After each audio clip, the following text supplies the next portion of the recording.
My name is Corey Austin. Welcome to my TPAC project presentation. Before I start, I'd like you to put your laptops in listening position. That includes you too, Professor Sweeney. During this presentation, I'm going to take you through an experience I recently had where I believe the introduction of a simple tech tool led to increased levels of student engagement and, more important, learning. The presentation will take you through the following steps. First, I'll start with content. I'll talk a little bit about the content associated with the defined problem that was in my class. Specifically speaking, I'm a middle school science teacher. Next, will be context. I'll give a detailed description of all of the context limitations and how they affected my students, my general classroom environment, and me as their teacher or instructor. Next, I'm going to get into my pedagogical approach. I'll explain the rationale with the support from research-based best practices to ensure that student learning was coming. In this case, I'm going to talk a little bit about Bloom and Bloom's taxonomy. Then I'll get into the tech tool that I integrated into my classroom. We're actually going to use it, and I'm going to invite you to use it and follow along on the screen as well. Finally, I'm going to connect it all and reflect towards the end.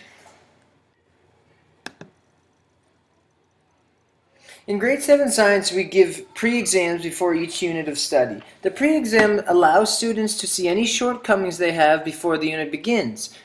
The results also tell the teacher where they might need to spend more time than others.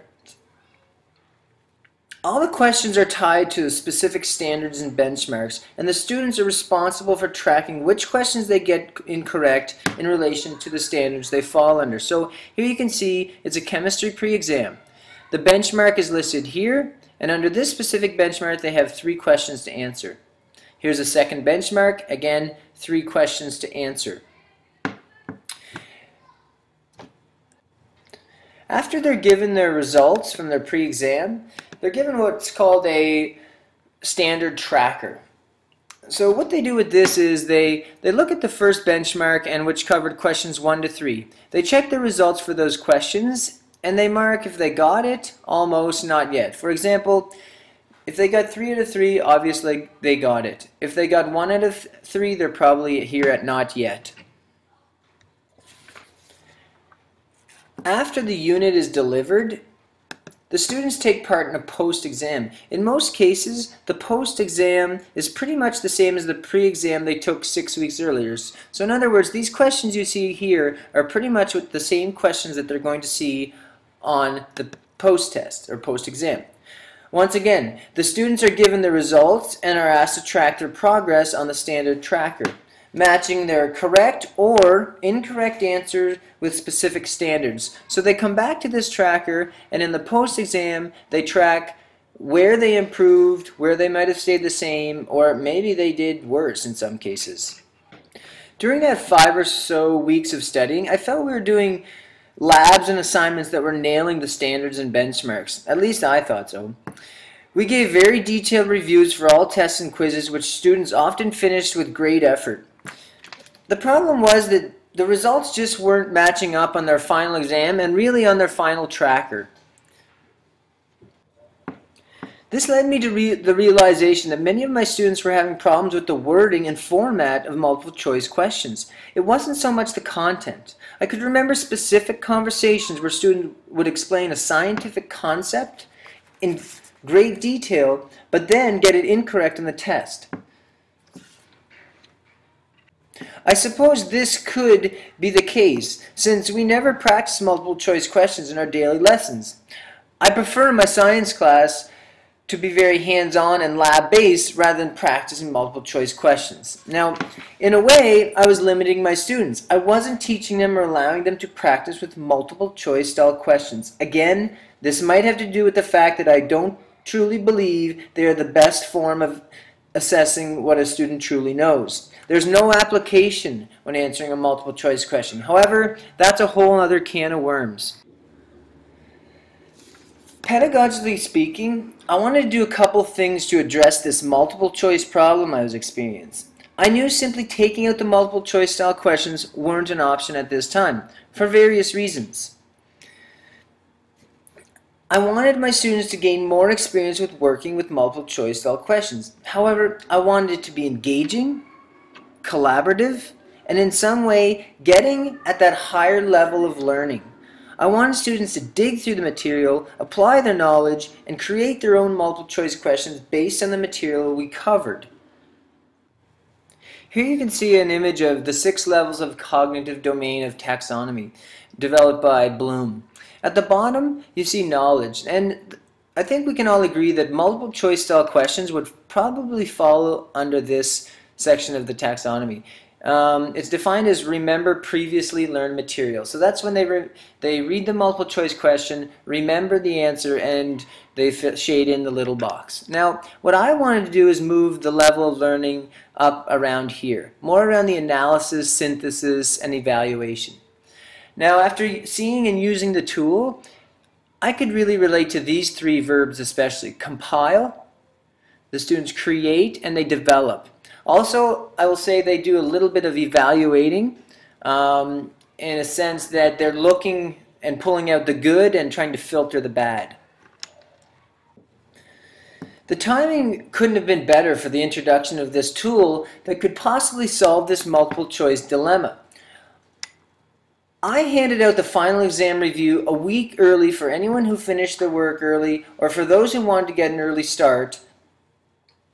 Although I'd like to take credit for this find, it wouldn't be fair to Rahina, who was a student who brought it to my attention. She's a very self-motivated student, and one day towards the end of class, I approached her while she was working on her laptop. I asked her what she was working on, thinking to myself she's probably using these final minutes of class to play some silly game.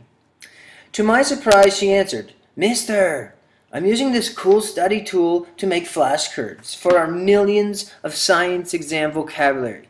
It's really cool and actually kind of fun." At this point I thought, I should probably pay attention if this 7th grader was excited about flashcards and studying. This is what I found. Side 1 is the challenge, the question, the thing you've got to learn. Side 2 holds the answer, the definition, the destination. But the sides of a flashcard are meaningless without the space between them.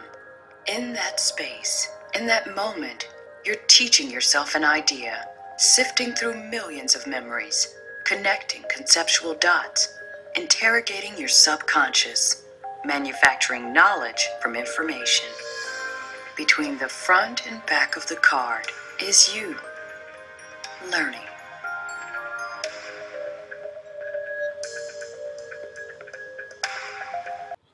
I particularly like the line, manufacturing information into knowledge.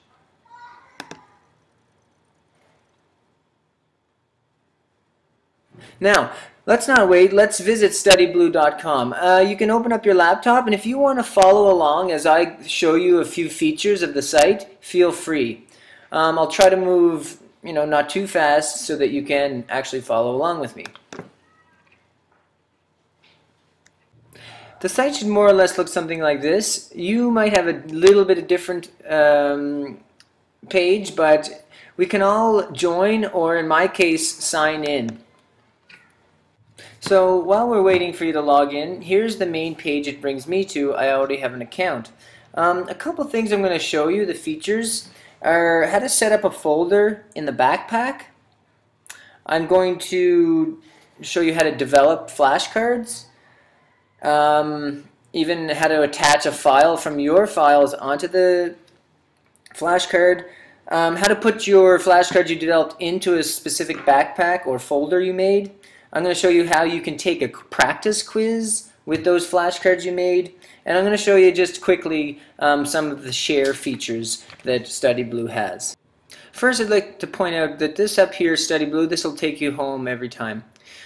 This big tab is to make new flashcards. this you go find them. Interesting, you can go, if you're a student and you're looking for a class, your specific class, or if you're looking for specific content, you can go find it. And here's when you already have developed flashcards and you want to study. Now, the first thing I do before we make flashcards, I want to show you how to make a folder or in your backpack. So you go up here and you click backpack. You can see that I have a few folders already made. I've got grade 6, tech integration, and science exam. I'm going to make another class. I'm going to call it tech integration 2. I'm going to go ahead and save. Now, I can start adding flashcards here, or I can upload material here, but just for the sake of showing you how to start fresh, I'm going to go back to the home page and I'm going to click on the Make option. So here we have our flashcard layout. Up here is where you type the term, the word you want to define, and down here you're going to type the definition. So let's say Sweeney was going to give us an exam, multiple choice, on Web 2.0 tools. So let's start with Web 2.0 itself. Now, if you go down here and continue to two-finger scroll, click on the definition, the beauty of this flashcards is you can see here matching cards. There are 846 cards that already exist. Now, there is also the option where you have to define it yourself. As a teacher or a student, that's going to be up to your class.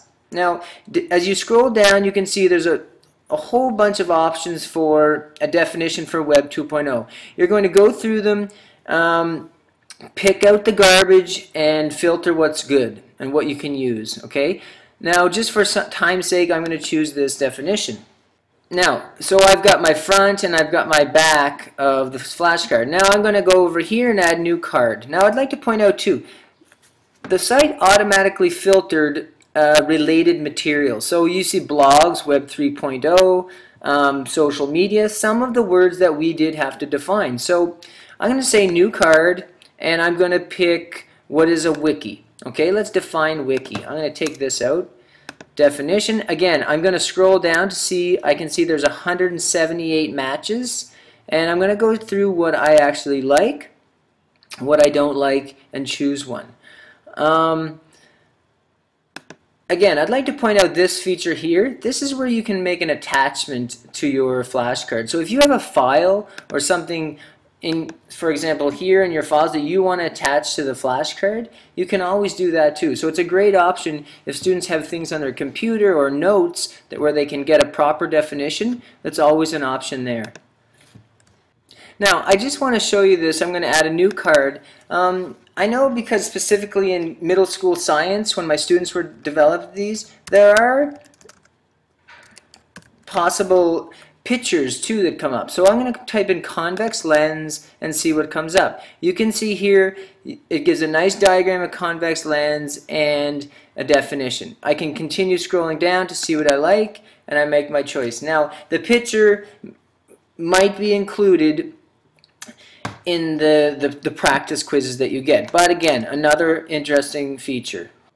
Since convex lens has nothing to do with Web 2.0, I'm just going to trash that. Remove it. There it goes. Now, I'm going to pretend I generated 20 different definitions for the 20 different terms, and I'm going to press Done. That's going to bring me here. Title. I'm going to call it Tech Integration Quiz.